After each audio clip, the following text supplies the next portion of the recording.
오늘 뉴 시즌 5번째 시간입니다. 기도에 영향을 받는 자라는 주제로 함께 하나님의 말씀을 나누기를 원합니다. 이 성경에 보면 우리가 본받아야 할 많은 인물들이 등장을 하죠. 그 중에서 가장 고상하고 가장 품이 있었던 사람이 누구였을까? 저는 사무엘이라고 생각을 합니다.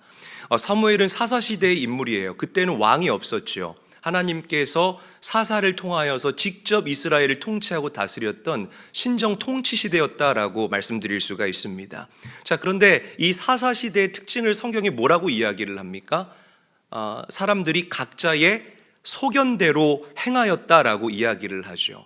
그래서 이 사사 시대는 영적으로 굉장히 어둡고 깜깜했던 시대였다라는 거예요. 자, 그런데 이런 혼탁한 시대를 살아가면서도 사무엘이 쿨한 인생을 살 수 있었던 비결, 여러분 무엇입니까? 오늘 우리가 그 본문에서 비결을 발견할 수가 있다라는 겁니다. 자, 오늘 본문은요, 이스라엘의 요청을 따라서 사울 왕이 세워지게 되니까요, 사사직에서 사무엘이 은퇴를 하면서 이스라엘 백성들에게 당부와 권면의 말씀을 하고 또 고별 설교를 한 이야기를 우리에게 담아내고 있습니다. 자, 먼저 사무엘이 이스라엘 백성들에게 떳떳하게 이야기를 합니다. 나는 하나님 앞에서 지금까지 깨끗하고 정직하게 사역했다. 할렐루야.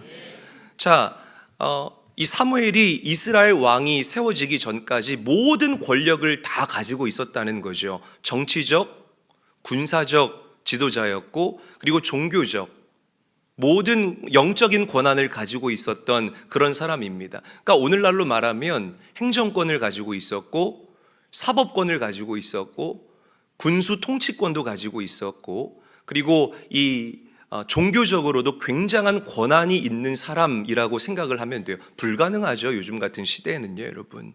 그러니까 이 사무엘이 마음만 먹으면 얼마든지 자기 배에 기름칠하고, 그리고 자기의 입속을 마음껏 챙길 수 있는 그 정도의 위치에 있는, 인생의 최정점에 있는 사람이 바로 사무엘이었다라는 것입니다. 그런데 사무엘은요, 완벽할 정도로 깨끗했다라는 거예요. 이 사실을 이스라엘 백성들도 인정을 합니다. 자, 오늘 본문은 아니지만 우리가 사무엘상 12장 4절 말씀 한 목소리로 읽도록 하겠습니다. 함께 읽습니다. 시작. 그들이 이르되 당신이 우리를 속이지 아니하였고 압제하지 아니하였고 누구의 손에서든지 아무것도 빼앗은 것이 없나이다 하니라. 아멘. 여러분, 정말 보기 좋은 장면이죠. 요즘같이 정치가 혼탁하고 정말 눈 씻고 봐도 믿을 만한 정치인 한 사람도 없는 이 시대에 저는 이런 지도자가 얼마나 부러운지 모릅니다. 저는 우리 대한민국에 이런 지도자들이 아름답게 세워지게 되기를 주님의 이름으로 축복합니다. 자, 그렇다면 이렇게 사무엘이 깨끗하게 사역할 수 있었던 일체 비결이 무엇이냐? 자, 먼저는요, 사무엘이 하나님 앞에서 살았기 때문이다라고 성경이 이야기를 해요. 한번 저를 따라합니다. 하나님 앞에서. 자, 우리 3절 말씀도 함께 한번 읽어보죠. 시작. 내가 여기 있나니 여호와 앞과 그의 기름 부음을 받은 자 앞에서 내게 대하여 증언하라. 자, 여호와 앞이라는 저 단어를 우리가 주목을 해야 합니다. In the presence of the Lord라는 표현인데요, 코람데오라고도 우리가 라틴어로 이야기를 할 수가 있습니다. 그러니까 하나님 존전 의식이라는 겁니다. 무엇을 행하든지, 무엇을 말하든지, 무엇을 먹든지 입든지 간에 나의 삶의 모든 행동들을 누구 앞에서 하듯, 하나님 앞에서 하듯 사무엘이 했다라는 거예요. 그래서 사무엘이 실수하지 않았다라는 것입니다. 그러니까 이 코람데오, 하나님 앞에서라는 이 키워드와 이 가치는요, 사무엘 신앙생활의 키워드였고요, 사무엘 인생의 철칙이고 원칙이었다라는 거예요. 그래서 깨끗하게, 이스라엘 백성들이 인정할 만큼 깨끗하게 그가 사역할 수 있었다라는 겁니다. 참 본받아 마땅한 그런 리더십이 아닐까라고 저는 생각을 해봐요. 자, 사무엘의 고별 설교 두 번째는요, 이스라엘 자손들에게 당부하는 내용이에요. 그러니까 이스라엘을 향한 사무엘의 당부는 오직 이것이었습니다. 너희는 여호와 하나님을 온전하게 섬길 수 있는 그런 공동체가 되어야 한다. 그런 하나님의 자녀들이 되어야 한다. 이게 바로 이스라엘을 향한 사무엘의 바람이고 소원이었다는 거예요. 여러분, 사실 이스라엘의 역사를 보면 항상 이스라엘이 하나님께 왕을 요구했습니다. 하나님, 저 가나안에 저 야만인들도 왕이 있는데 왜 우리는 왕이 없습니까? 사사시대 내내 이 이스라엘 백성들이 하나님께 요구한 게 우리를 통치하고 다스릴 왕을 보내달라라는 것이었어요. 그래서 그들의 요청 때문에 하나님이 이스라엘 공동체에게 왕을 세워주시기는 했지만, 그렇다고 해서 이 세속적인 왕이, 다시 강조합니다, 인간적인 왕이, 세속적인 왕이 이스라엘 백성들이 잘 살 수 있는, 풍요와 번영을 누리며 살아갈 수 있는 근본적인 대책이 될 수 없다라는 것입니다. 할렐루야. 오직 여호와 하나님만이 이스라엘을 다스리는 왕이시고, 아멘. 영적인 동의가 되셔야 됩니다. 다시 강조할게요. 오직 여호와 하나님만이 이스라엘을 통치하고 다스리는 왕이시고 그들을 지키시는 분이시기 때문입니다. 여러분, 애굽에서 누가 이스라엘을 건져냈습니까? 하나님이 건져냈어요. 그 광야 40년 여정의 그 안정과 안녕을 누가 책임졌습니까? 하나님이 책임졌다라는 것입니다. 그 이스라엘 백성들이 가나안에 들어갈 수 있도록 가나안의 비전을 누가 이스라엘 백성들에게 심어주셨습니까? 하나님이 심어주셨고, 그 가나안에서 계속되어지는 정복전쟁에서 누가 승리를 경험하게 하셨습니까? 하나님이 경험하게 하신 줄로 믿으시기를 바랍니다.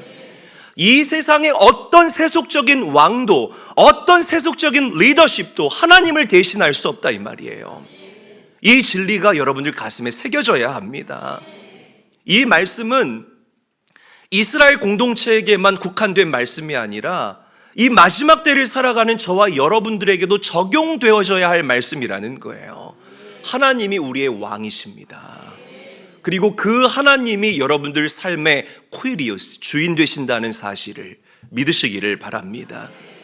내가 열심히 잘하고 열심히 배워서 그냥 먹고 사는 것 같죠, 여러분? 그렇지 않아요. 그렇지 않아요. 그 하나님의 성실하신 성품 때문에, 지금도 나를 위해서 쉬지 않고 일하시는 그 하나님의 성실하심, 이 예배하는 이 시간에도요, 우리의 중보자가 되신 예수님께서는 여러분들 한 사람 한 사람을 위해서 중보기도 하시고 그 당신의 성실함을 보여주고 계신다는 것입니다. 내가 약할 때 나를 일으켜 세워주시고, 내가 곤고할 때 나의 필요를 채워주시는 그 하나님, 여러분들의 그 발걸음을 당신의 눈동자와 같이 지키시는 그 하나님, 그 하나님을 대신할 것이 이 세상에 그 어떤 것이 있겠느냐, 이 말이에요. 여러분, 이 진리가 여러분 가슴에 새겨지기를 원합니다. 하나님을 진실되게 섬기십시오.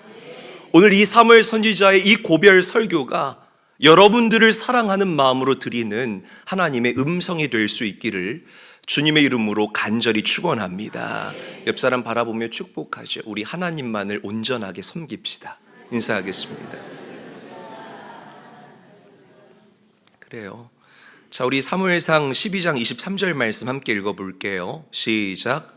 나는 너희를 위하여 기도하기를 쉬는 죄를 여호와 앞에 결단코 범하지 아니하고 선하고 의로운 길을 너희에게 가르칠 것인즉. 자, 빨갛게 칠한 부분 다시 한번 읽어볼게요. 시작. 기도하기를 쉬는 죄. 그래요. 사무엘 선지자는 기도 쉬는 것을 죄라고 표현을 했습니다.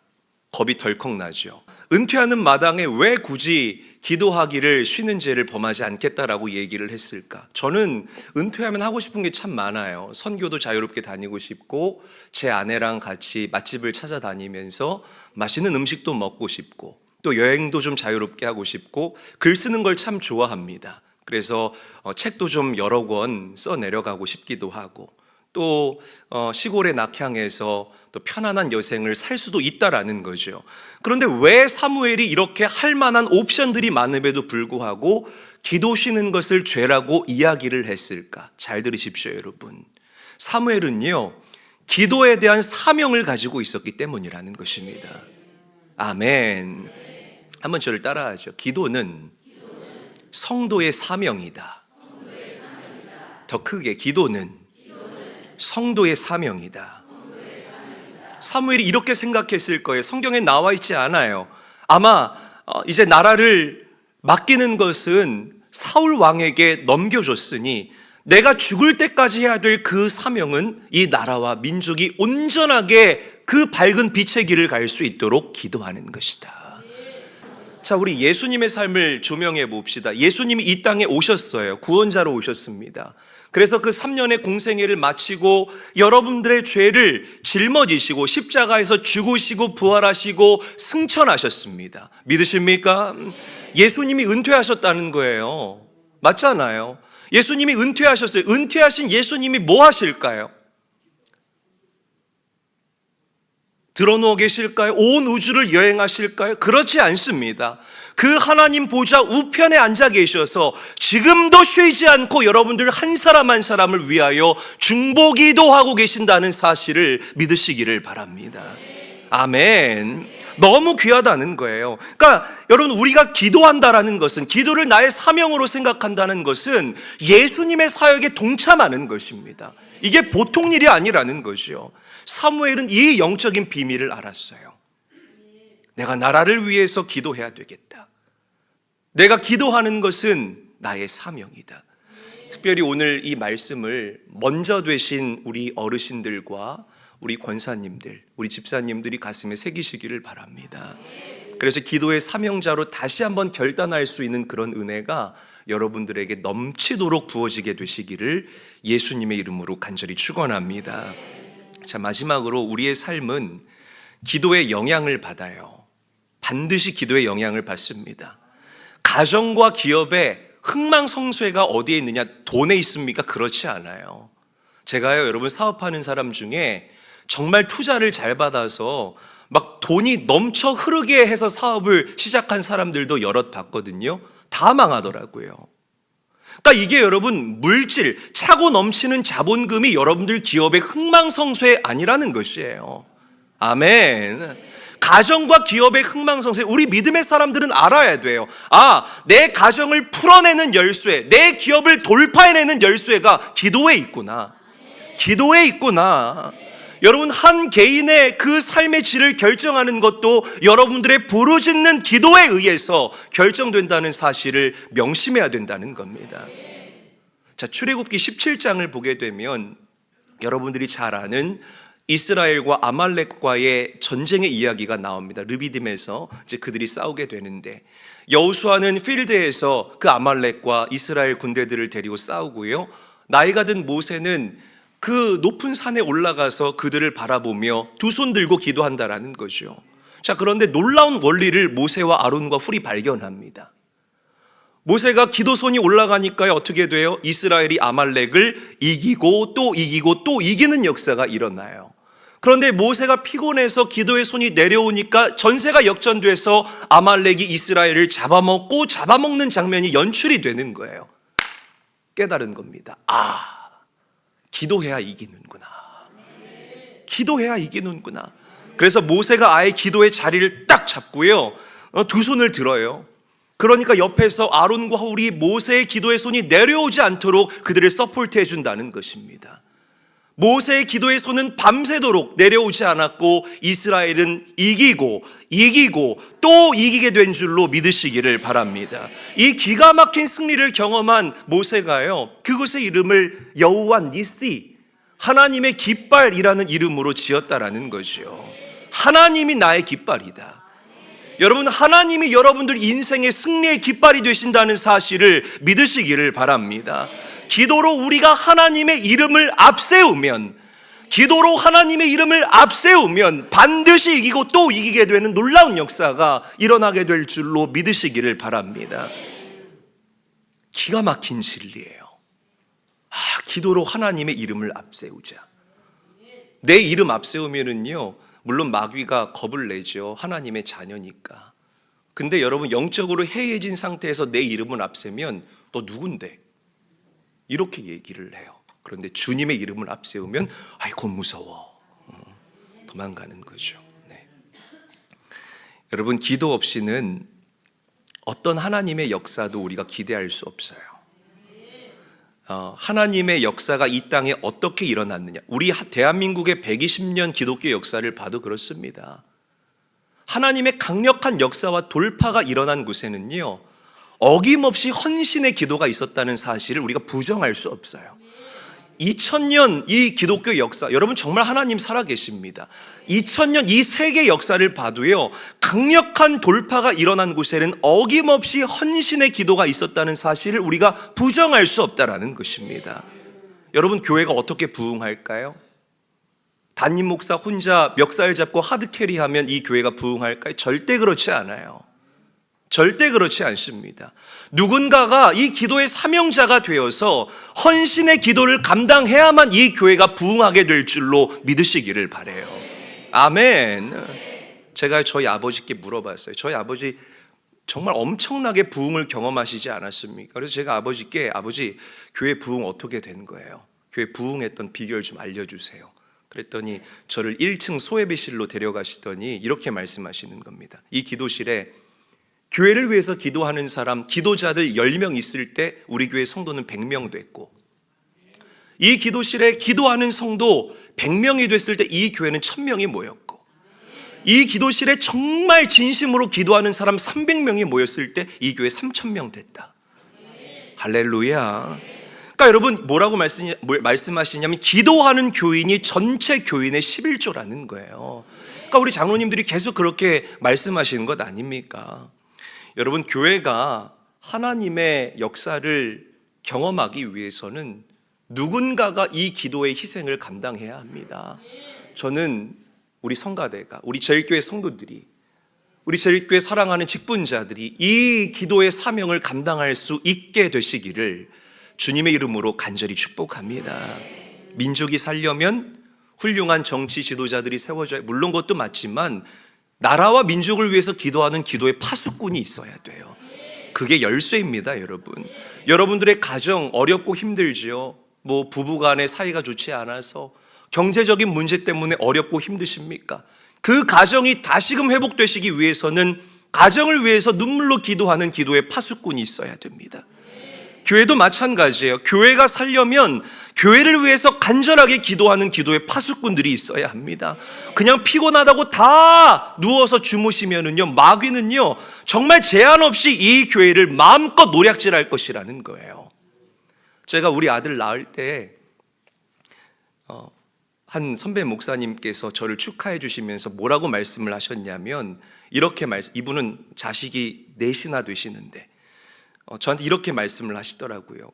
이 목사님, 이제 부모가 된다는 것은, 그리고 아빠가 된다는 것은, 엄마가 된다는 것은, 내가 자식을 낳겠다는 것은, 하나님, 내가 이 자식을 위해서 평생을 하나님께 기도하겠습니다 라고 하나님께 고백하고 결단하는 것입니다. 저는 이분의 말에 1000%, 2000% 동의합니다. 여러분들의 자녀들 위해서 얼마나 기도하십니까? 온갖 질병과 사고가 난무하는 이 시대, 정말 그들의 안전과 안녕을 어떻게 여러분들이 개런티하며 살아가겠습니까? 기도의 파수꾼이 되어서 여러분들의 자녀들을 지켜야 되지 않겠습니까? 사춘기의 아픔, 우리 다니엘은 아직 오지 않았지만, 아직 애기지만 사춘기의 아픔을 내 자녀가 어떻게 잘 감당해야 될지 여러분 기도하십니까? 아멘 소리가 점점 줄어들고 있어요. 이 세상에 많고 많은 것이 남자와 여자인데 정말 제대로 된 정신머리 가지고 있는 남자와 여자를 만나야 되지 않겠습니까? 얼마나 막대 먹은 사람들이 많은지 몰라요. 박살납니다, 여러분들의 가정이요. 위해서 기도하십니까? 기도해야 된다라는 거예요. 결혼해서도 여러분 출산도 두려운 일이지요. 건강하게 아이를 낳을 수 있을지 여러분 기도하셔야 된다라는 겁니다. 또 이 세상에 많고 많은 유혹과 미혹이 많은데 내 사랑하는 아들이, 내 딸이 그 유혹에서부터 마음과 생각을 지키면서 가정생활 잘할 수 있도록, 그러니까 평생을 기도해야 된다라는 거예요. 정말 뱃속에 있을 때가 편했던 것 같아요. 왜 부모가 돼서도 기도 안 느냐는 겁니다. 기도의 희생 없이는 아무것도 기대할 수 없다. 우리 부모님들 자녀들 위해서 기도하십시오. 아멘. 하나님께서 여러분들 기도에 응답하실 것입니다. 문흥수 변호사님이라는 분이 계셔요. 서울대 법대 나오시고 또 하버드 법학과를 나오신 분이십니다. 인텔리죠. 그리고 서울중앙지법 판사를 지내신 분이신데, 이분이 쓴 그 칼럼 중에 기도에 대한 칼럼이 있어서 제가 이분의 그 칼럼을 그대로 발췌했습니다. 여러분들에게 읽어드리도록 하겠습니다. 잘 들어보세요. 새벽에 엎드려 기도하면 성령이 폭포수처럼 나의 마음속에 임했다. 새벽 기도를 한 날은 독수리가 날개를 치며 창공을 날아오르듯 나도 상승기류 가운데 하루 종일 살 수 있었다. 밤에 3시간 공부하는 것보다 새벽 기도를 한 뒤 1시간 공부하는 것이 서너 배 더 공부가 되는 것 같았다. 그렇게 공부한 덕택에 우리나라 시험 중에서 가장 어려운 시험 중에 하나라는 사법연수원 수료시험에서 수석할 수 있었다. 하나님께서 새벽에 도우시리라고 하셨다. 그야말로 달디단 잠을 깨우고 포근한 잠자리를 뒤로 한 채 새벽에 나와서 하나님 앞에 서면 하나님의 은혜가 마른 땅 위에 내리는 단비처럼 촉촉히 내리는 것을 체험할 수 있었다. 그러나 기도 없이 세상에 나가는 것은 무기 없이 나가는 것이고, 그날은 세상의 가시에 찔리고 돌에 채이며 상처투성이 패배의 삶을 살게 되는 것이다. 그리스도인의 생명은 새벽에 있고 기도에 있다고 생각을 하게 되었다. 그럼에도 불구하고, 여기가 또 중요합니다, 여러분. 그럼에도 불구하고 법관이 된 후 생활이 안정되자, 벌써 뭔 얘기할지 딱 짐작이 되죠, 여러분. 생활이 안정되자 기도를 놓치게 되었다. 그러다가 10여 년 전부터 새벽 기도를 하지 않는 날은 아침과 저녁을 굶기로 작정했다. 현기증이 났다. 그러나 차라리 새벽 기도를 안 할 바에는 그게 마음이 편했다. 그 후 새벽 기도를 빠지지 않는 삶을 나는 살고 있다. 할렐루야. 기도가 이만큼 중요하다는 것이죠, 여러분. 그러니까 이 기도의 맛을 아는 사람, 기도로 응답을 경험해 본 사람들은요, 절대로 기도를 쉬지 않아요. 할렐루야. 여러분, 이 기도의 맛을 알게 되시기를 예수님의 이름으로 축복합니다. 아멘. 그 두 끼 굶는 게 얼마나 끔찍해요? 그렇죠? 한 끼만 굶어도 여러분들 굉장히 예민해지지 않나요? 기도를 영적으로 배 고르면 그거는 괜찮으셔요? 아니겠죠? 사무엘 선지자가 말한 기도하기를 쉬는 것은 죄다, 이게요, 우리 그리스도인들이 기도에 영향을 받는다라는 뜻인 것입니다. 오늘 이 진리가 여러분들 가슴에 새겨지기를 바랍니다. 말씀을 맺겠습니다. 나라를 다스리는 일 중요합니다. 여러분 사업 잘 되는 것 중요합니다. 가정 평안한 것 중요합니다. 그러나 나라를 위해 기도하는 것이 더 중요하고, 여러분들의 기업을 위해 기도하는 자가 되는 것, 가정을 위해, 자녀들을 위해 기도하는 자가 되는 것 더욱더 소중합니다. 뉴 시즌, 가나안의 시즌은 기도로 돌파해야 하는 시즌임을 믿으시기를 바라고, 나는 기도의 영향을 받는다, 이 진리를 가슴에 새기면서 기도와 간구로 하나님을 감동시키는 성도님들이 될 수 있기를 주님의 이름으로 간절히 축원합니다.